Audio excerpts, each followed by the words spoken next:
So a guy comes to his mother and he says, "Mother, after 40 years, I finally decided to get married."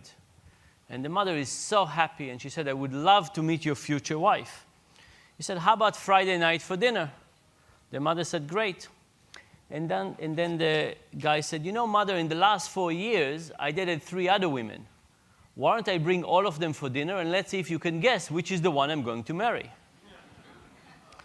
The mother is excited, the guy is excited. Friday night dinner, he shows up with 4 women, and the mother starts talking to them. She talked to the first, the second, the third, the fourth. She goes back and forth for an hour. At the end of the hour, she points to one of them and says, "This is the one. This is the one you're going to marry." And the guy is just shocked. He said, "Mother, how well you know me. How well you understand me." He said, "I love all of these women. I respect all of them. I care a lot about all of them. I'm friends with all of them. But this is indeed the one. This is the one I'm going to spend the rest of my life with." He said, "What gave it away? What was the skill, the attribute, the characteristic that made it clear to you this is the one?" So the mother looks at him and she says, "It's the only one I hate." So we're going to talk a little bit about emotions and how emotions get in the way. So there's lots of things in life that we kind of know what's the right thing to do, but we don't behave in the appropriate way. And these are called self-control problems, something where something is good in principle, but not right now. And to get us started thinking about this, I want you to reflect about your own lives a little bit. So how many people in this room, for example, in the last month have eaten more than you think you should? Just kind of general. Okay. How many of you in the last month have exercised less than you think you should? Okay. How many of you in the last month, and please be honest, have texted while driving? And just to be clear, we include when it's in a red light and you're just starting to move. That's include texting and driving. Okay. How many of you in the last month have left the bathroom at least once without washing your hands? By the way, a little bit honesty here in the front. Nice.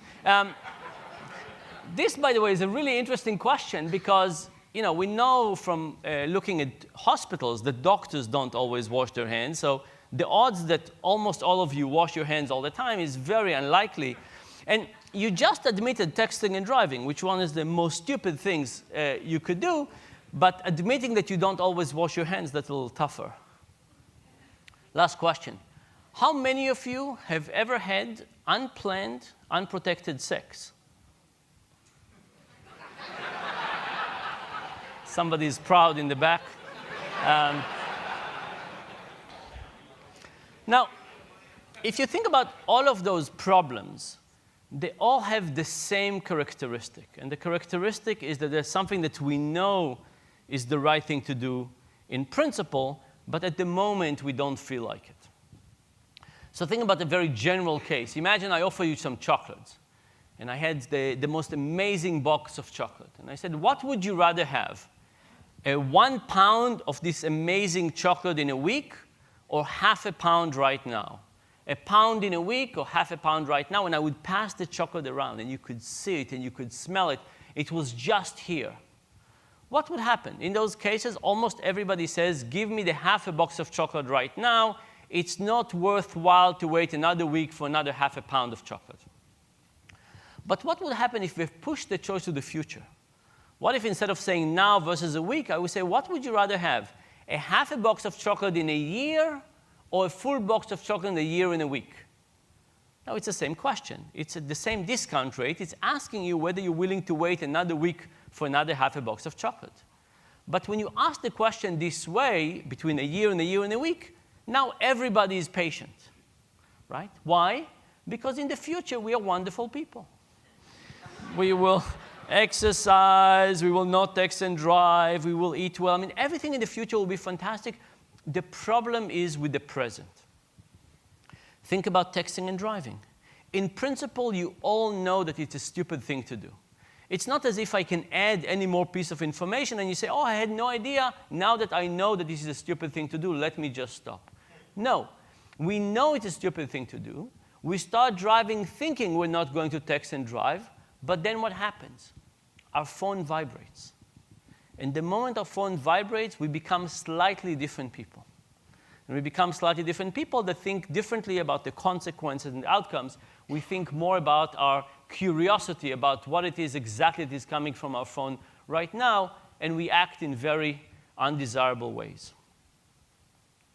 And the sad reality is those temptations are getting larger and larger, and they're killing us. There was an analysis that asked the question, what is the percentage of human mortality that is either caused by or aided by bad decisions? Right? Think about how often can you make a bad decision that would translate into an accelerated death. And they estimated that about 100 years ago, it was about 10%. Think about 100 years ago, how could you make a decision that would lead to an early mortality? Now it's more than 40%. How come? What happened? As we invent new technologies, we also invent new ways to kill ourselves. Right? Obesity, diabetes, smoking, texting and driving. Many of those things are not things that you do one time and could kill you, but a long sequence of those behaviors could accelerate our death. So this is the problem of self-control. This is the problem of now versus later, and it's everywhere. And by the way, it's not only everywhere, it's getting worse. Why? One of the principles in behavioral economics is that the environment matters, that we make decisions as a function of the environment around us. And what is the environment around us trying to achieve? Are they trying to achieve our long-term well-being? Or are they trying to achieve their short-term well-being? Think about Dunkin' Donuts. What is their objective? To get you to be healthy in 30 years from now? No, it's to eat one more donut today. What is the goal of Facebook? To get you to be a productive citizen in 20 years, or to check Facebook twice more today? All the entities around us, actually almost all of them, want us to do something now that is good for these other entities, not necessarily in our long-term best interest, and they're getting better at it, and we're getting tempted more and more and more. So what can we do? What can we do in order to fight temptation? And I want to present to you two starting principles about temptation to just get us thinking about it. So the first one is something we call reward substitution. And reward substitution, it's a little bit like gamification, which I'm sure you know the term. And I'll tell you a personal story about this. So as you can see, I was burned when I was 18. I was in hospital for about three years. And one of the things I got in hospital was a liver disease. I got the liver disease at the time. They didn't know what it was. They just knew I had a liver infection. And it would come up and it would disappear and so on for years. And fast forward quite a few years, I'm already in grad school. I had another liver infection. I checked myself into hospital, and they tell me that I have hepatitis C. And at that time, the FDA was running a test to see whether a medication called interferon was going to help cure hepatitis C. And they asked me if I want to join the protocol to try this interferon. And I said, what happens if I don't? And they described to me how it feels like to die from liver cirrhosis. So I joined the protocol.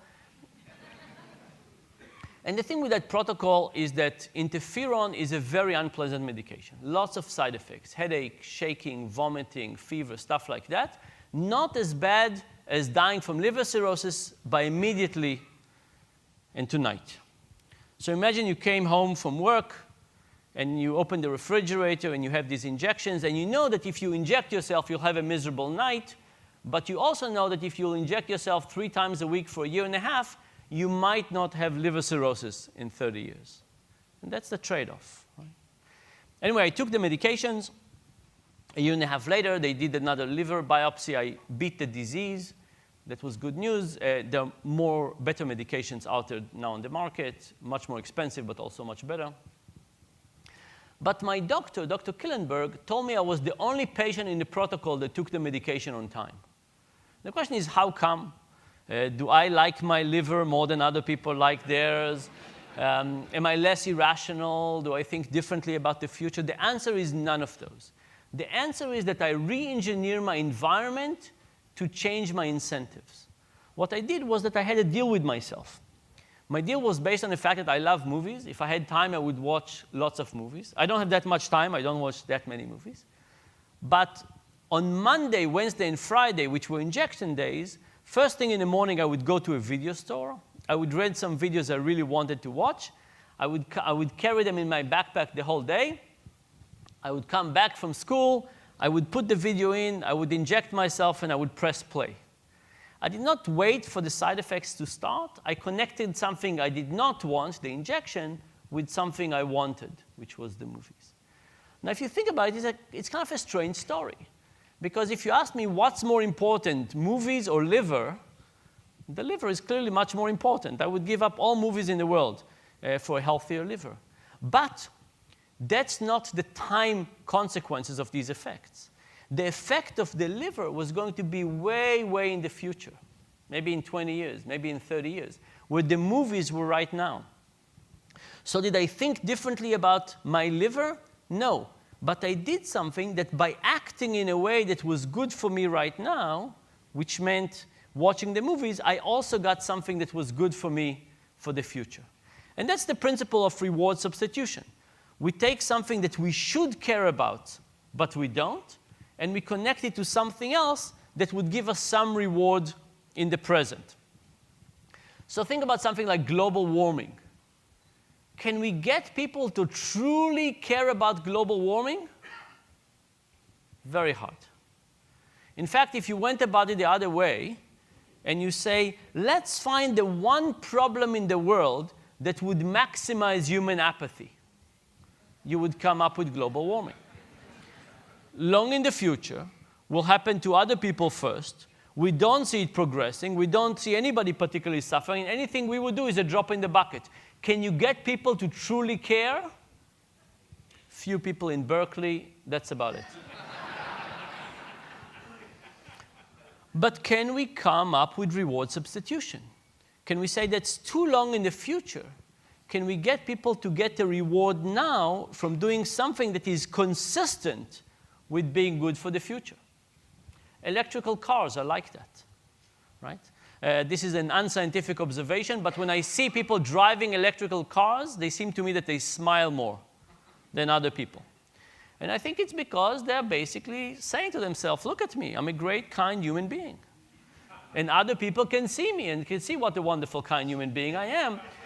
And they basically project their view of how wonderful they are on the rest of us by driving electrical vehicle. Wonderful thing to do. I'm not saying they're not wonderful human beings, but they take advantage of this public aspect of electrical vehicles, and they basically get another part of ego from this. I'll give you one more example. There's a medication called Coumadin. Coumadin is an anti-stroke medication. It's a relatively good anti-stroke medication, and it reduces the chance of a second stroke from about 24% to about 4%. Quite good. And you would think that people who had a stroke will take Coumadin on time, every time, because they don't want a second stroke. Compliance rate is very low. How can we use reward substitution to try and get people to take their medication on time?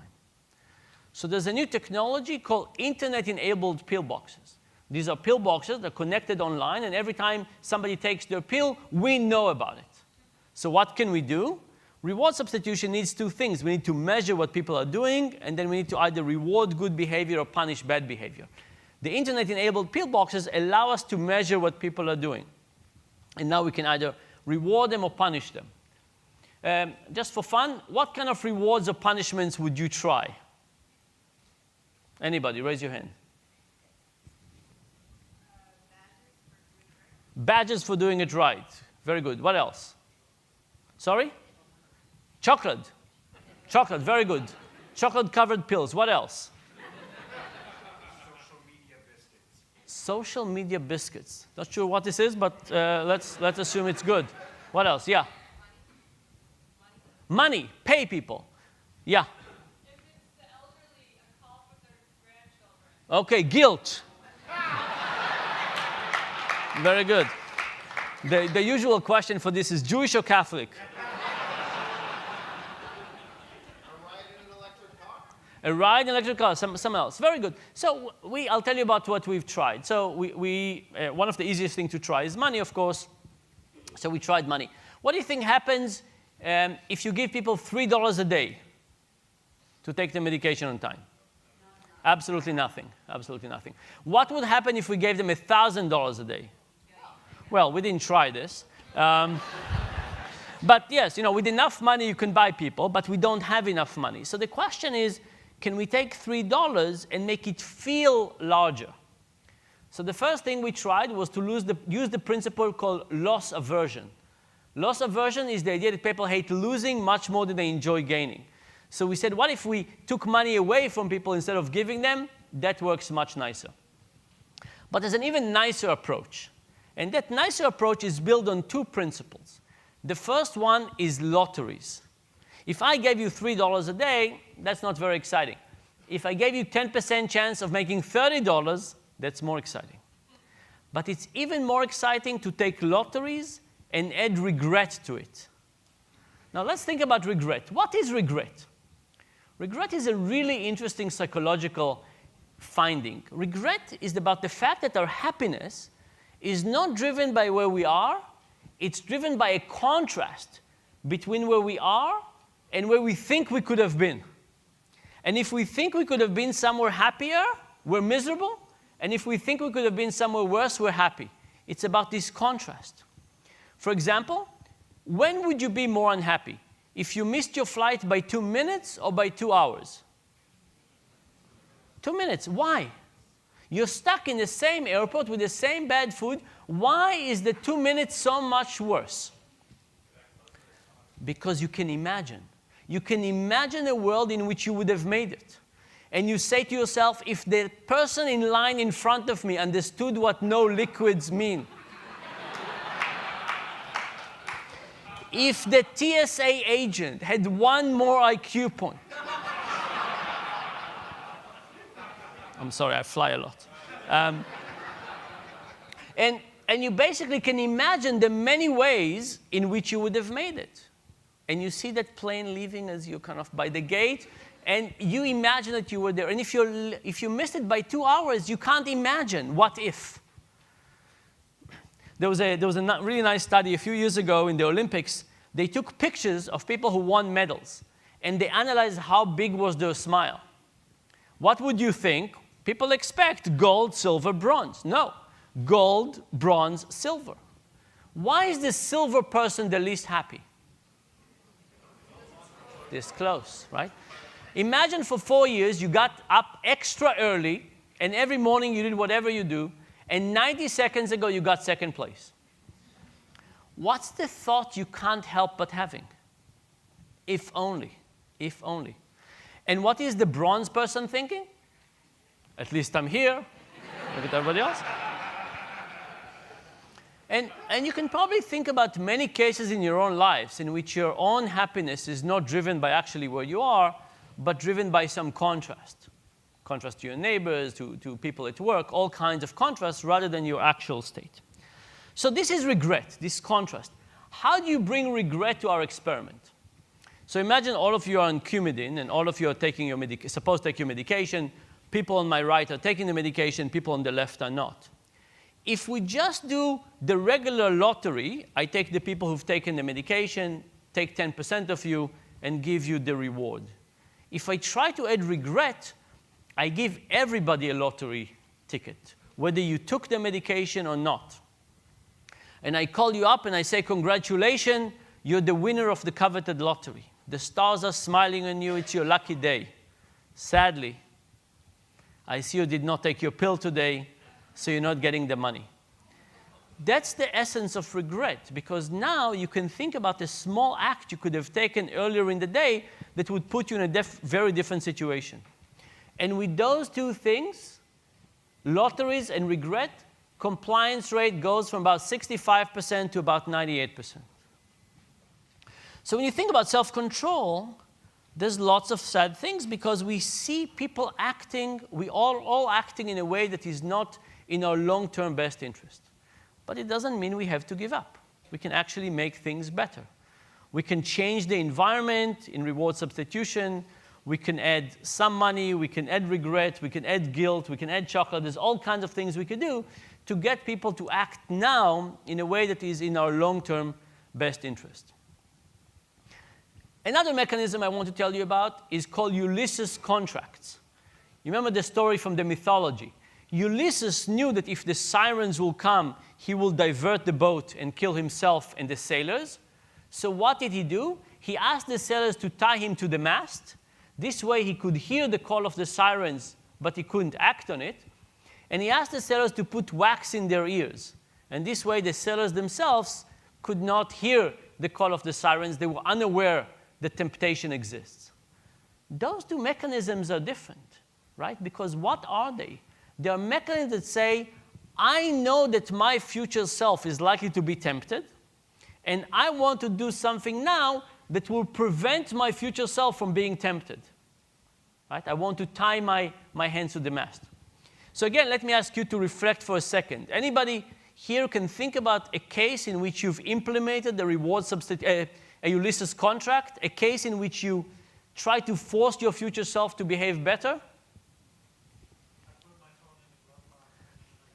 Putting your phone in a glove box the moment you get into the car. And you can think about two versions of this. One version is when the ringer is still on.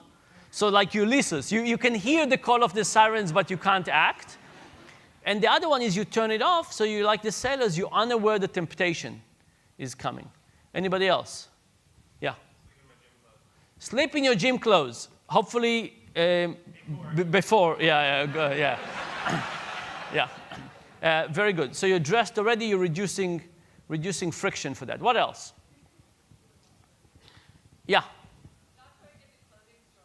Not going to the clothing store. Yeah. How many of you, for example, when you go to a supermarket, decide not to buy chocolate cake? Right? You can say, let me buy chocolate cake. I'll put it in the refrigerator, and I'll eat a small slice every other day. Or you could say, not going to happen. Yeah.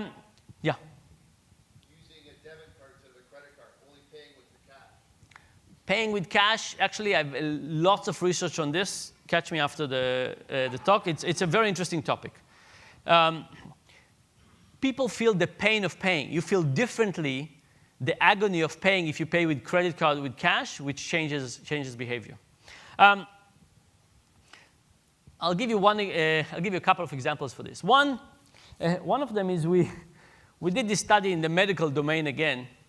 It turns out in the history of the world, nobody has ever woken up and said, today I feel like colonoscopy. So what happens when you schedule for people colonoscopy?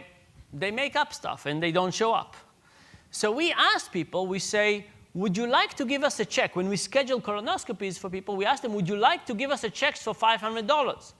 And if you'll show up on time, you'll get your money back. But if you're late for whatever reason, you lose the money. That's a bad deal, right? Because you can't get money back. You can only lose. But more than 50% of the people take us on this offer, and they show up for colonoscopy on time, right? Sometimes we recognize that our future self might fail, and we're doing all kinds of things to force that future self to behave better. When I was at MIT, one of the students in the lab did a clock called Clocky. Now, what happens when you have, and Clocky is a clock with two big wheels that run in slightly different speeds. Now, what happens usually? You go to sleep, and you say to yourself, I'm the kind of person who will wake up at 6 o'clock in the morning and go for a run. And you set up your clock for 6 in the morning, and then 6 o'clock in the morning comes around, and you are no longer that person. You're a slightly different person, different preferences, different priorities. And if you have a regular clock, you hit on it, and it goes to sleep, snooze, and so on. If you have Clocky, the Clocky is now running around the room in an unpredictable way. And you have to get up and chase it and find it. And by the time you find Clocky, you're awake. And now you might as well go for a run. By the way, the fatal flaw of the first version of Clocky was that by the time people found Clocky, they were also pissed off. So if you'll do an image search, you'll see lots of people of Clockies with the wheels torn off, which, of course, makes it less. So if you think about temptation in general, it's really everywhere. It's really everywhere. And we can say, oh, let's just teach people to fight temptation. That's going to be very, very hard to do. You know, temptation builds on emotion. Our emotions get evoked by all kinds of things. And when our emotions get evoked, we kind of follow. But because of that, it's incredibly important to figure out how do we design the world? How do we design the world in a way that would not get us to fail in the same ways? And I want to give you one story about that something that we've implemented in terms of financial spending. So this project, this study, we did in a slum called Kibera. Kibera is a slum in Kenya. These were people who live on about $10 a week, very, very poor people. And we wanted those people to save. And we didn't want them to save because we thought they would have money for retirement. We wanted them to save because when poor people run into negative financial shocks, they have to borrow money, and they borrow money at very high interest rates. So here's what happens. Let's say you live in Kibera, and you have a goat, and your goat gives you 25% of your income. And one day your goat is sick. You already live hand to mouth. You have no place to, you have no cushion, and now you have to borrow. In Kibera, you borrow at about 10% interest a week. And let's say that 4 weeks later, your goat is healthy again. Good news, but still you're 4 weeks behind plus interest rate. How do you get out of it? Very, very hard to get out of it.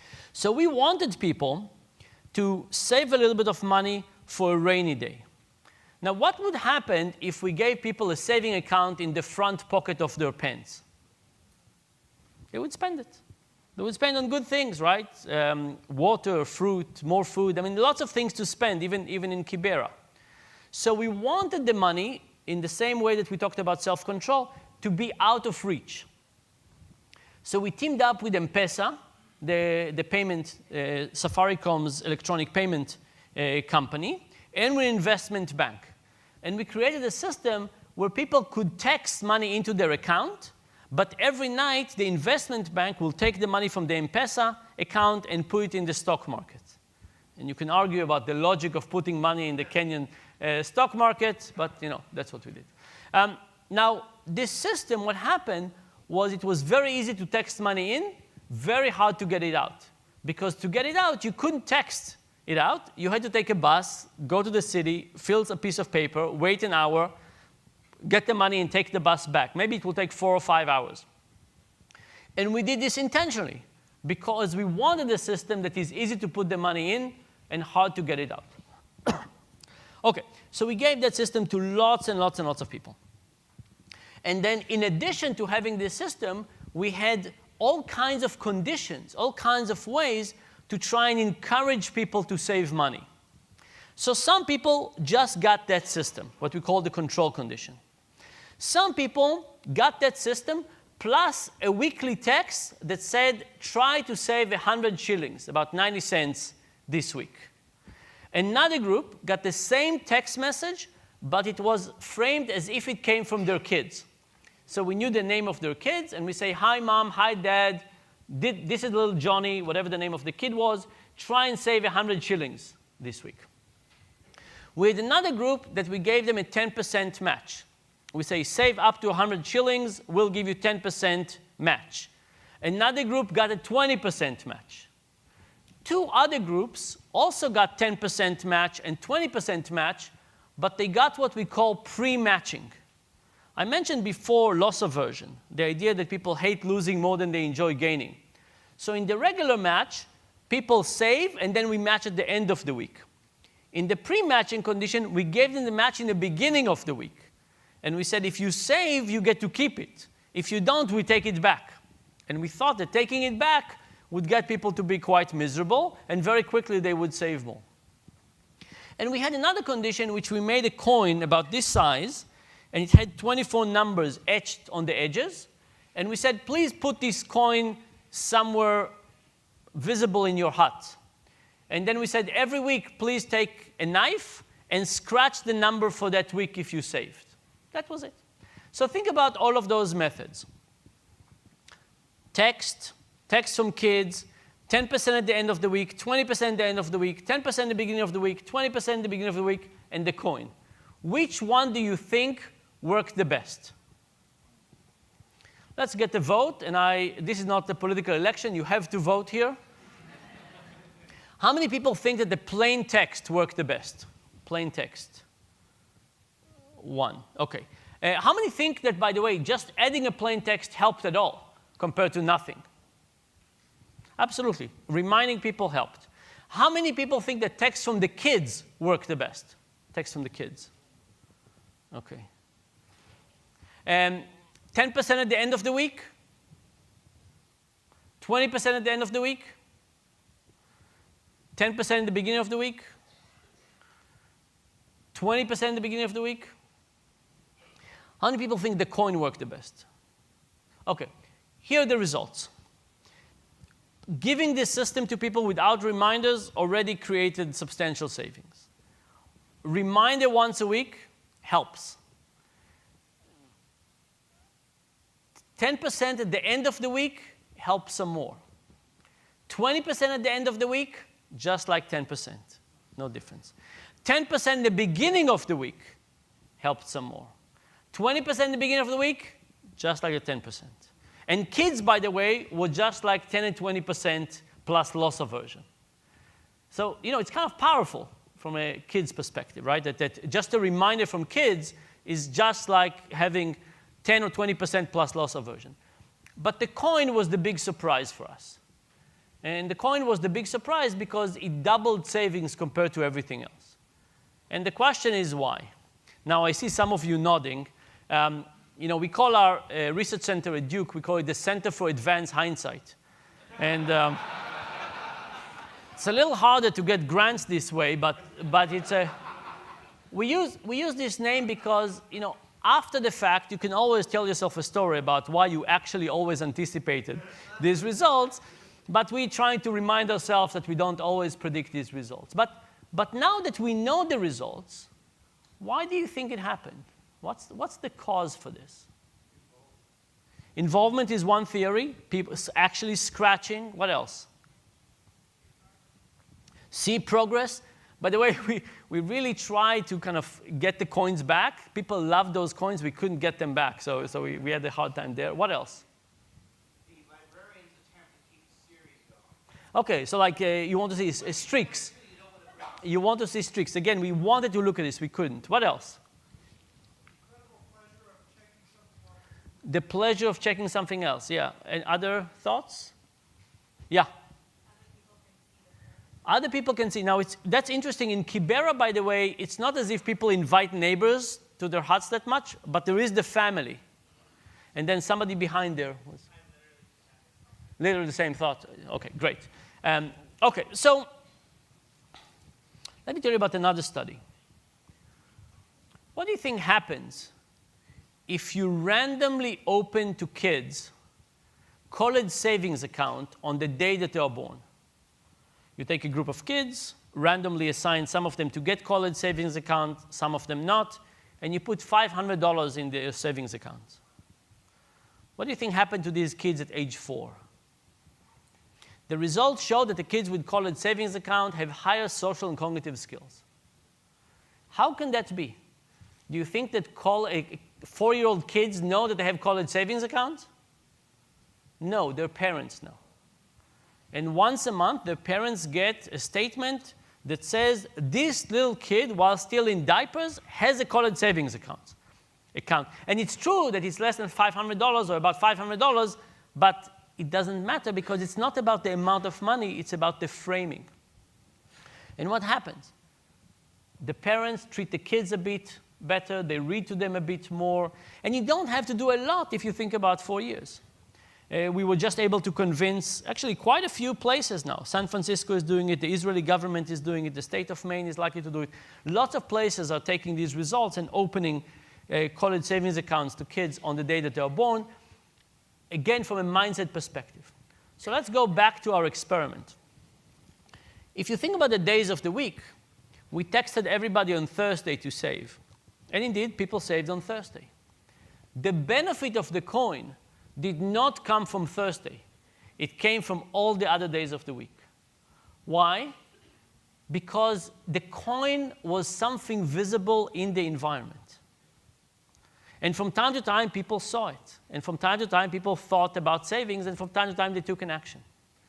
We react to our environment. We make decisions as a function of the environment that we're in. In your environment, what reminds you about savings? Nothing. Everything that you see reminds you about what? Spending. The same thing is true in Kibera. Nothing about their environment reminds them about saving. All of a sudden, we create something. Did they think about it all the time? No. Did they think about it every day? Of course not. But from time to time, we thought about it. They thought about it. And there's actually an interesting point here about thinking about the digital world. Think about apps. When do you think about an app? You can think about it when it notifies you of something, unless you turn it off. But unless you have notification, you think about an app only when you think about an app. It has to come from the inside. Whereas the physical environment has another possibility, which is to basically create thoughts in us. And there's lots of opportunities like that. So what is the overall point I want to say? The world is actually very tough. And the world is getting tougher and tougher to make decisions about.